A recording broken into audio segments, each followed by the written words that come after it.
En l'église Saint-Joseph de Bastia, le groupe Tempus Fugit montre une fois de plus à quel point il est passé maître dans cette polyphonie à la fois religieuse et profane, un chant qu'il remet au goût du jour.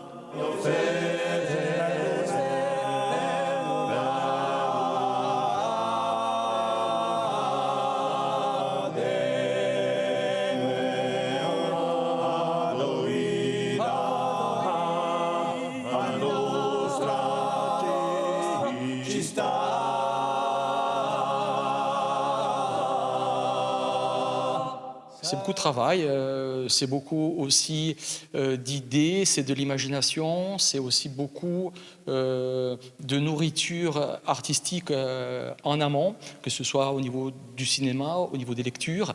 C'est aussi un apport très important qui est dû à nos rencontres, à nos voyages. C'est vraiment un travail de composition.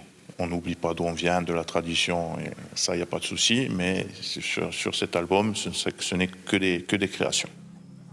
Deuxième album seulement, après un premier en 2002, le groupe a entre-temps souffert du décès d'un de ses membres, mais lors des dédicaces du nouvel opus, l'émotion est toujours là.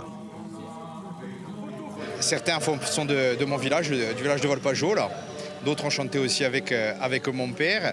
Et c'est vrai que moi j'aime beaucoup aussi, hormis l'amitié, le CD, parce que c'est vrai que le premier album était très très beau, il y a du travail, il y a de la qualité.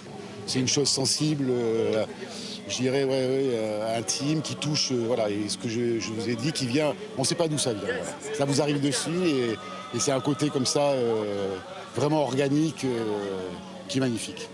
Nous avons eu la chance de rencontrer la famille Pilpani en Pologne, qui sont justement une famille de chanteurs géorgiens. Et ça nous a émus aux larmes. Je pense que le chant, ce sont des clés qui ouvrent des serrures, les serrures humaines, les serrures de l'âme.